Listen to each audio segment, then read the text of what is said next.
안녕하세요. 승리한 상가족 여러분, 그리고 강성성경연구원 여러분. 오늘은 스가랴 11장 1절에서 8절 말씀을 하나님을 거부한 백성은 철저히 심판받는다라는 제목으로 함께 말씀을 나누도록 하겠습니다.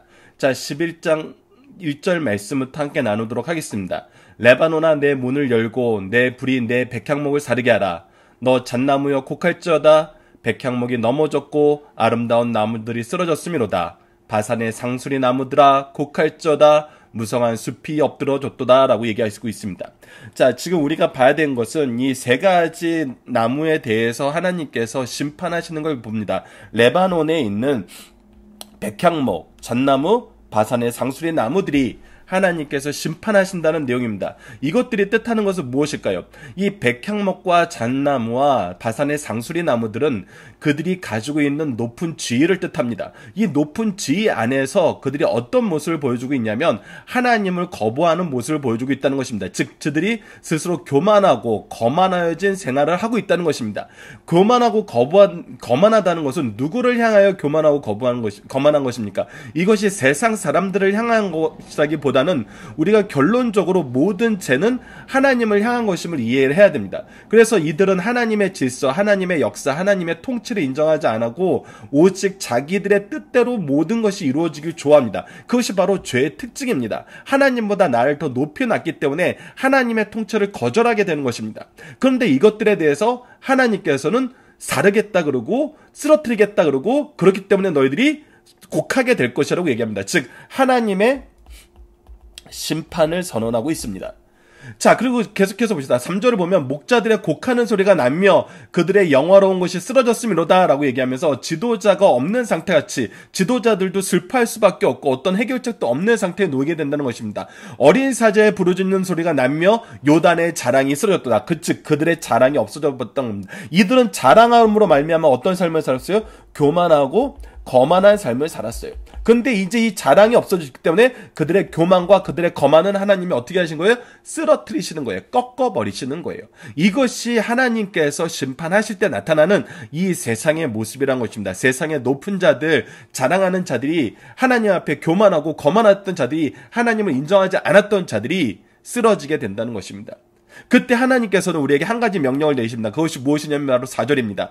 여호와 나의 하나님이 이르시되 너는 잡혀 죽을 양떼를 먹이라 라고 얘기합니다. 자, 보십시오. 우리가 해야 되는 사명은 무엇이냐면 양떼를 먹이는데 어떤 양떼를 먹이는 거냐면 너는 잡혀 죽을 양떼를 먹이라 그럽니다. 즉 이 교만과 거만 속에서 하나님을 거역하는 것이 평만해진 사회예요.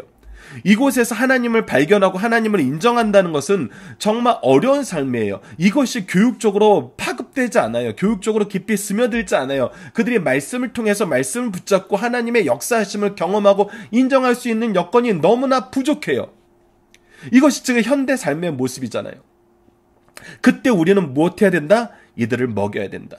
무엇으로 먹인다? 하나님의 말씀으로 먹인다. 하나님의 통치를 인정하게 먹인다. 하나님의 약속을 바라보게 먹인다. 하나님의 약속 안에서 승리할 것을 스스로 경험하게 하고 이것을 계승할 수 있는 영적인 교사로서 하나님이 쓰시는 일꾼으로서 우리는 양육, 먹이는 일을 해야 된다는 것입니다. 그 반대된 자들의 모습이 바로 5절입니다. 이렇게 하지 않고 무엇을 하냐면 사들인 자들이 있다는 거예요. 이 양떼를 사들인 자들은 뭐라 그러냐면 그들이 잡아도 죄가 없다. 나는 이거 돈 주고 샀다는 거예요. 내가 정당하게 샀다는 거예요. 그래서 이것도 죄가 없다 그러고 판 자들, 양떼를 먹여야 되는데 판 자들이 있는데 판 자들은 무엇으로 인하여 기뻐하냐면 이것을 팔아서 내가 부유하게 되었은즉 하나님께 찬송하리로다. 하나님께서 먹이라는 양떼를 팔아버리고 내가 부자가 되었으니 하나님이 나를 부자로 만들어줬다고 생각하고 하나님께 찬송한다는 거예요. 이것은 우리 위에 4절 말씀과 완전히 배치되는 거예요. 즉 하나님께서는 이것으로 영광 받으시지 않아요. 하나님이 이것을 기뻐하시지 않아요. 근데 이것이 하나님이 나에게 주신 복이라고 기뻐하는 일이 하나님을 거부하는 백성 중에서 생긴다는 것입니다. 이거는 믿는다 하지만 인정한다 하지만 믿는 것도 아니고 인정하지 않는 사건이 우리 삶 속에 있다는 거예요. 그리고 무엇입니까? 그들의 목자들은 그들을 불쌍히 여기지 않는도다. 내가 부유하게 될 것만 신경 써요. 내가 자랑할 수 있는 것만, 내가 교만할 수 있는 것만, 내가 거만할 수 있는 것만 신경을 써요.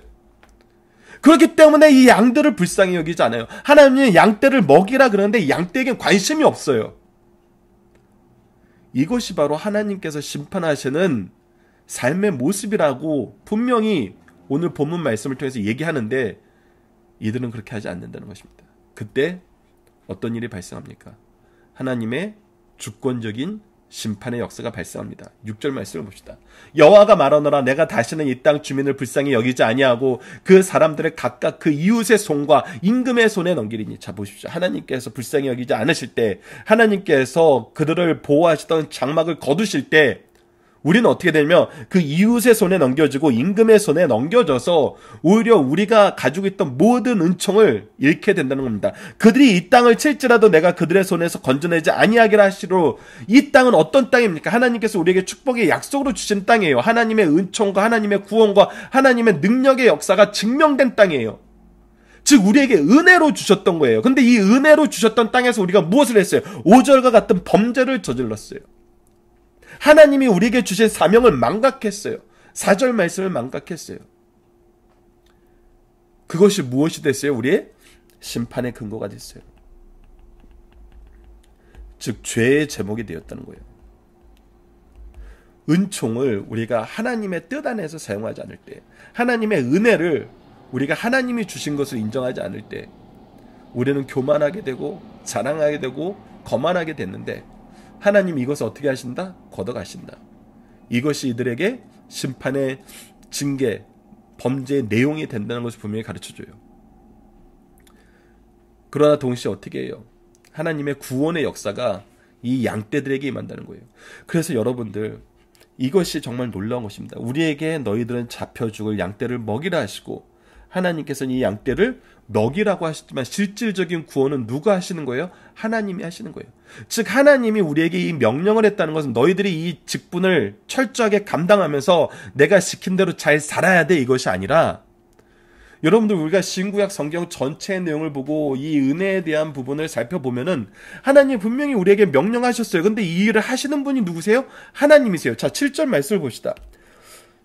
내가 잡혀 죽은 양떼를 먹이리니. 하나님께서 우리에게 먹이라 그랬지만 실제로 먹이는 건 누구예요? 하나님이세요.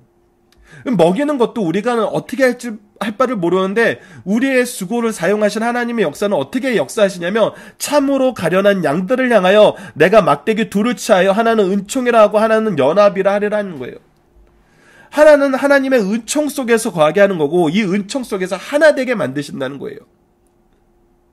여러분들 그래서 정말 놀라운 것이 뭐냐면 하나님의 은총과 연합의 열매를 맺는 교회는 하나님을 인정하고 하나님을 의지하는 교회임을 우리가 분명히 볼 수 있어요. 그런데 분열하고 서로를 공격하고 헐뜯고 무너뜨리려고 하는 교회는 하나님의 은총과 이 연합의 역사를 심판 때에도 계속 거부하고 있다는 걸 우리가 볼 수 있어야 됩니다. 여러분들 이거 굉장히 중요한 사상입니다. 중요한 포커스의 포인트예요.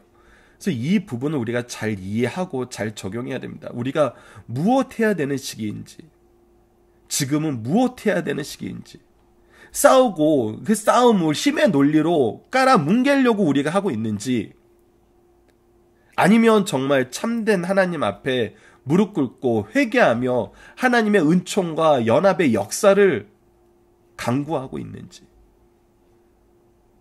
오히려 우리가 회개하고 은총과 연합의 역사를 강구할 때, 우리가 이 일에 쓰임받게 되려고 기도할 때 하나님께서는 이 모든 일을 하나님이 이루시지만 무엇으로 여겨주세요? 하나님이 하나님의 명령에 순종한 것으로 여겨주시면서 이것을 우리의 의로 삼아주신다는 거예요. 의로 삼아주신다는 것은 무엇이냐면 이것이 실질적인 우리의 의가 아니에요. 이 의는 하나님의 의예요. 이 하나님의 의를 우리에게 전가시켜서 우리의 의처럼 여겨주신다는 거예요. 여러분 이것이 하나님의 사랑의 역사이고 은혜의 안에서 우리가 경험하는 역사라는 겁니다. 우리가 이것을 실질적으로 할 능력이 없어요. 근데 하나님이 이루시고 이것을 우리의 의로 삼아주세요. 우리가 하나님의 일을 할 때 항상 경험하는 게 이것입니다. 그래서 우리 믿음의 선조들이 항상 무엇이라고 고백했어요? 이는 하나님이 하신 겁니다. 이는 하나님이 하신 겁니다. 여러분들 이것이 단순히 좀 이렇게 뭐 예절적인 것으로 아니면 겸손한 마음으로 하는 그냥 입 바른 소리가 아니에요. 사람들이 듣기 좋으라고 하는 얘기가 아니에요. 우리가 이 일에 대해서 어떻게 얘기하십니까? 이것이 모두 하나님의 은혜이고 하나님께 영광 돌립니다라고 얘기하는 것이 우리가 단순히 그렇게 훈련받고 그렇게 얘기하라고 교육받아서 하는 얘기가 아니라 정말 우리가 경험해보면 하나님이 하셨다는 걸 인정할 수밖에 없는 그런 인생을 살게 하시잖아요. 그래서 이것을 우리에게 보여주신다는 거예요. 그러나 동시에 이것을 끊임없이 거절하고 힘의 논리로 살려는 자들은 내게 어떻게 하시냐면 8절에 심판이 선언됩니다. 한 달 동안이라는 건 굉장히 짧은 시간을 얘기합니다. 하나님의 오래 참음, 여러분들 성경에 나타나는 이 개념 잘 이해하시죠. 하나님의 오래 참음이 있어요. 그러니까 너무 오래 참으시는 것 같을 때도 있어요. 오래 참으시면 의미는 뭐라고요? 우리가 회개하고 돌아오게 하시기 위해서. 근데 심판이 시작되면은 어때요? 이것이 눈 깜짝할 사이에 도둑처럼 임한다는 거예요. 그래서 아주 짧은 시간에 그 세 목자를 제거해요. 하나님이 세우신 목자들. 근데 이 목자들이 어떻게 생각했어요? 하나님을 인정하지도 않고 순종하지도 않고 하나님을 이용하기만 했어요. 그런 자들을 하나님께서 제거하신다는 거예요. 그래서 이 세 목자를 신학자들은 어떻게 해석하고 박열 목사님 교재들 이 스가랴 강해집에도 어떻게 기록되어 있냐면 하나님이 세우신 일꾼들의 세 대표적인 직분 왕과 제사장과 선지자라는 거예요. 즉 이들에게 무엇이 없어요? 왕의 의의 통치가 없었어요. 하나님의 공의의 통치가 없었어요. 제사장에 뭐가 없었어요? 하나님 앞에 구별된 거룩함이 없었어요. 선지자에게 무엇이 없었어요? 하나님을 아는 지혜가 없었어요. 이것이 없어졌을 때 하나님께서는 이들을 제거하신다는 것입니다. 이 심판이 짧은 시간 안에 반드시 이루어진다는 거예요. 이는 내 마음이 그들을 싫어하였고 동시에 뭐예요? 그들의 마음이 나를 미워하였습니다. 하나님의 마음을 받아들이지 않아요. 하나님의 뜻을 인정하지 않아요. 자기의 자랑만, 자기의 이익만. 이거 우리가 조심해야 된다는 것입니다.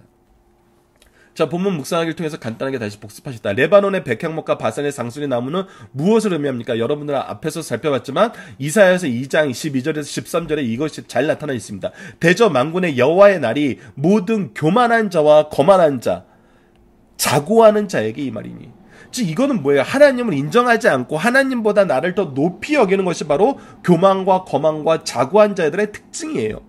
하나님 앞에서 겸손하지 못해요. 여러분 이것이 정말 너무나 안타깝고 아픈 일인데 이것이 무엇이냐면 하나님의 은혜로 내가 이 자리에 있게 된 걸 아는데 그것을 고백했던 사람인데 그 자리에 있는 것이 내 교만의 이유가 되고 거만의 이유가 되고 자고한 자의 이유가 되어버렸다는 거예요. 이것이 바로 은혜를 잘못 깨달은 사람들, 은혜를 잘못 사용한 사람들의 특징이에요. 하나님께서 이스라엘 백성을 사랑하셔서 그 은혜 가운데 높이셨는데 그 높아진 것 때문에 하나님을 무시하는 교만, 하나님 앞에서 교만한 모습, 사람들 위에 있다고 생각하는 이 자고하는 모습이 그들에게 있다는 거예요. 이것은 하나님의 백성뿐만 아니라 세상의 군왕들에게도 동일하게 적용되고 있죠. 그들이 나다지리라 또 레바논은 높고 높은 모든 백향목과 바산의 모든 상수의 나무아라고 얘기하면서 하나님께서 꺾으시는 것, 하나님이 싫어하시는 것, 교만, 거만, 자고하는 것이라는 걸 우리가 기억해야 됩니다. 두 번째, 심판의 때에 하나님이 우리에게 명령하신 것은 무엇입니까? 우리에게 먹이라 그랬어요. 양떼를 먹이라. 우리가 마지막 때까지 지켜야 되는 것이 바로 우리가 양떼를 먹이는 거예요. 말씀으로, 하나님의 구속의 역사를 가르침으로, 하나님의 놀라우신 은총을 우리가 전함으로 이것을 먹이는 것입니다. 하나님을 거부한 백성은 어떤 심판을 받게 되나요? 그들은 하나님께서 그들을 건지지 않고 치신다는 겁니다. 내버려 두신다는 거예요. 이 부분에 대해서 우리가 좀 이따 본문 다지기에서 좀 더 살펴보게 될 것입니다. 네 번째, 하나님의 잡혀 죽은 양떼를 무엇으로 먹이시나요? 바로 하나님의 은총과 연합으로 먹이십니다. 제거된 세 목자는 누구이며 왜 제거되었습니까? 다시 한번 얘기하지만 그들은 제사장, 왕, 선지자의 예표입니다. 그리고 이들은 하나님이 주신 지혜가 없었고 하나님을 향하여 나아가는 거룩함이 없었고 하나님의 의의 통치인 공의와 정의가 없었어요. 하나님의 뜻에서 벗어난 거예요. 하나님의 뜻과 관계없는 삶을 산 거예요. 그랬을 때 하나님은 심판하십니다. 자, 본문의 중심사를 보도록 하겠습니다. 스가랴서 11장은 그리스도의 십자가 순환을 예고한 말씀인가 동시에 범죄한 백성들에게 심판을 예고한 말씀입니다. 이는 9장에서 10장에서의 그리스도의 영광스러운 승리와 대조됩니다. 왜 이렇게 극단적인 전환이 왔을까요? 이스라엘 사람들은 하나님의 축복으로 인하여 교만해졌어요. 예, 축복이 무엇이 돼버린 거예요? 교만이 돼버린 거예요. 은혜가 죄의 제목이 돼버린 거예요. 이거 우리가 가장 주의해야 되는 부분입니다. 자신들은 범죄하면서도 하나님께서 지키시니 망하지 않는다고 잘못된 안보관을 가지고 있었어요. 그러나 믿는 자는 궁극적으로 구원받으나 현실적으로는 누구라도 범죄하면 심판이 있다는 것을 말해요. 그래서 이것이 구원은 하나님의 사랑, 심판은 하나님의 공의. 이것이 완벽하게 균형과 조화를 이루는 것이 바로 하나님의 역사예요. 11장 말씀은 크게 세 부분으로 나눌 수 있습니다. 1절에서 3절까지 약속의 땅이 어떻게 황무해지고 또 영광의 땅이 어떻게 헐리고 없어질 것을 탄식하는 슬픔의 노래가 있습니다. 두 번째는 4절에서 14절로 선한 목자 메시아가 어떻게 그의 백성에게 배척을 받아 모욕적인 노예 한 명의 값에 는 잠시에 팔리게 되며 동시에 그를 배척한 백성들이 어떻게 하나님으로부터 버림받게 될 것인가를 예언하고 있어요. 마지막 15절에 17절에서는 이스라엘이 참 목자를 배척한 후 거짓 목사의 손에 넘겨져서 멸망받게 될 것과 못된 목자는 마침 심판받게 되는 것을 보여줍니다. 오늘의 본문의 중심 사상입니다. 첫 번째, 하나님이 죄인을 심판하실 때에는 인간의 어떤 제도와 방법도 하나님의 심판을 막지 못한다는 것입니다. 세상적인 울타리가 비록 레바논 산처럼 높고 강하게 솟아오른다 하여도 하나님의 진노는 모든 것을 꺾으신다는 거예요. 하나님의 심판을 막거나 유보하거나 되돌릴 수 있는 것은 아무것도 없어요. 그것이 바로 창조주 하나님의 역사의 능력이에요. 우리에게 보여주신 하나님의 역사하심이에요. 요단의 깊은 숲 속에서 몸을 숨긴다 하여도 진노의 폭풍우는 그것을 찾아 파멸시킨 거예요. 하나님께서 반드시 징계하실 뿐만 아니라 숨어도 숨을 수 없는 것이에요. 하나님께서 함께 하시고 지키시면 어떤 자연의 요새나 인간의 방어력보다 효과가 있다는 거예요. 그래서 우리는 무엇을 의지해요? 우리가 만든 산성을 의지하는 것이 아니라 오직 하나님만 의지한다는 거예요. 동시에 하나님께서 진노의 잔을 부으실 때는 어떤 요새나 인간의 방어는 그 무엇이라도 효력이 없다는 걸 가르쳐줘요. 그래서 우리가 세상 것을 쫓아서 사는 것이 아니라 하나님의 뜻을 쫓아서 산다는 거예요. 하나님의 말씀을 의지하고 산다는 거예요. 두 번째, 세상에서 가장 어리석은 행위는 범죄요. 가장 바보스러운 사람은 하나님 앞에서 죄인으로 선제해요. 여러분, 이 범죄는 누구에게 행한 거예요? 하나님께 하는 거예요. 죄는 근본적으로 하나님께 행한 거예요. 하나님의 뜻을 거부하는 거예요. 인정하지 않는 거예요. 반대로 나가는 거예요. 이것은 가장 바보스러운 것이라는 거예요. 그래서 죄가 얼마나 미련한 것인지 하나님의 임재 앞에 있을 때 우리 이것을 분명하게 깨닫고 경험하고 인정할 수밖에 없게 만드신다는 거예요. 이것을 가르쳐주기 위해서 하나님은 성경을 주셨고 이 성경의 약속대로 구원의 역사를 모두 이루시고 이 이루신 것을 다시 성경을 통해서 우리에게 증명해주고 계시고 우리 삶 속에서 경험하게 하시고 역사를 통해서 우리로 바라보게 하세요. 그렇기 때문에 여러분들 이 어리석음에서 벗어나는 거 굉장히 중요합니다. 우리가 말씀을 가르치는 성경 전문 교사로 훈련받는 이유도 바로 이것을 가르치기 위한 거예요. 세 번째, 그리스도의 복음을 배척하면 반드시 벌을 받게 된다는 것입니다. 하나님의 앞에 범죄한 자들은 하나님께서 말씀하신 대로 심판받습니다. 그러면서 동시에 하나님은 우리에게 무엇을 선언하세요? 양을 먹이라고 선언하세요. 우리를 통해서 무엇을 경험하게 하시겠다는 거예요? 하나님의 구원의 역사를 경험하게 하시겠다는 거예요. 이것이 오늘 본문 말씀에서 우리가 분명히 확인한 내용입니다. 자, 영광이 진노의 땔감이 되었다는 건 무엇입니까? 하나님의 주신 축복이 오히려 우리의 교만의 이유가 되어버렸다는 거예요. 우리의 거만을 자랑하는 근거가 되었다는 거예요. 이것은 근데 무엇과 배치되는 거예요? 하나님의 뜻과 배치되는 거예요. 하나님의 역사와 배치되는 거예요. 이건 뭐예요? 결국 죄라는 거예요. 죄는 뭐예요? 심판의 대상이 된다는 거예요. 그렇기 때문에 영광이 무엇이 됐어요? 진노의 땔감이 되어버렸다는 거예요. 가장 안타까운 상황입니다. 우리가 반드시 주의해야 되는 거예요. 이 주의하는 걸 통해서 우리가 한 가지 모토를 여러분들에게 얘기하는데 그것은 뭐냐면 은혜는 흐르는 것이다. 여러분 이것을 분명히 기억하십시오. 우리가 박연일 목사님이 헌금 기도할 때 항상 하시는 기도가 무엇이냐면 하나님께서 우리에게 주신 모든 것이 하나님께서 주신 것을 알고 시간과 재능과 물질을 모두 하나님의 뜻대로 사용하게 해주옵소서. 우리가 헌금은 물질만 드리는 것 같지만 그 안에는 무엇이 갇히냐면 시간과 재능까지도 하나님이 주신 것임을 알아요. 그래서 시간도 하나님의 영광을 위해서. 시간을 주신 것도 하나님의 은혜이고, 재능을 주신 것도 하나님의 은혜이고, 물질을 주신 것도 하나님의 은혜예요. 그렇다면 이 은혜는 나에게 갇혀 있어서는 안 돼요. 이것을 무엇을 위해 써야 돼요? 하나님의 영광을 위해서 써야 돼요. 그래서 이 영광은 누구를 위해서 쓰는 거예요? 우리에게 맡기신 양떼를 먹이는 데 쓰는 거예요. 그래서 우리의 은혜는 누구에게 흘러가야 돼요? 우리에게 맡기신 양떼들에게 흘러가야 돼요. 그렇지 않으면 우리가 이 은혜를 자랑하게 되고 이 은혜 없는 사람들 앞에서 거만하게 되고 자신을 높이는 자고하는 삶을 살아요. 이것이 잘못됐다는 거예요. 여러분, 이걸 반드시 기억하십시오. 그 두 번째, 하나님이 이스라엘을 불쌍히 여기지 않고 심판하신 모습은 무엇입니까? 이것이 조금 전에 우리가 나눴던 부분인데, 첫 번째는 하나님의 긍휼이 떠나갔어요. 하나님의 은혜가 떠나가는 거예요. 하나님의 은총이 떠나가는 거예요. 두 번째는 악화의 불로 그들을 흩으세요. 그러니까 불로 우리를 흩어버리세요. 우리가 하나 되지 못하게 만드세요. 세 번째는 적의 공격에 방치하세요. 그냥 그대로 둬버리시는 거예요. 이것을 보고 우리는 속히 뭐 해야 돼요? 이런 것이 있을 때는 회개해야 돼요. 정말 회개해야 돼요. 자, 본문 적용입니다. 교회가 가장 큰 심판에 놓였을 때는 교회와 리더가 어떤 상태에 있을 때입니까? 여러분 보십시오. 로마서 1장 26절과 26절입니다. 하나님은 알되 하나님을 영화롭게도 하지 아니하며 감사하지도 아니하고 오히려 그들의 생각이 허망하여 미련한 마음이 어두워졌나니, 이런 상태에 있을 때 하나님께서 어떻게 심판하시냐면, 이 때문에 하나님이 그들을 부끄러운 욕심에 내버려 두셨으니, 그들이 오직 욕심만 남았어요. 교만만 남았어요. 교만을 채우는 유일한 방법은 욕심이에요. 하나님이 싫어하시는 것이 연쇄적으로 계속 나타나는 거예요. 하나님이 가장 싫어하는 것이 교만인데, 이 교만을 채우기 위해서 욕심을 부려요. 그래서 하나님의 것을 하나님의 뜻대로 사용하지 않고 하나님의 것이라 인정하지도 않고 나를 위해서 착취하는 데 쓰는 거예요. 오늘 본문 말씀에 나타나는 것이 바로 이 착취의 역사였잖아요.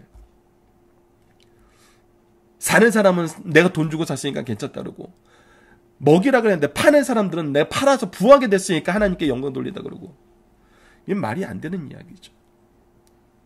그래서 그들의 여자들의 순리대로 쓸 것을 받고 영리로 쓰게 하며 하나님의 질서가 벗어나게 하는데, 벗어나는 일이 생기는데 하나님이 내버려 두세요. 무엇이 가까웠다는 거예요? 심판이 가까웠다는 거예요.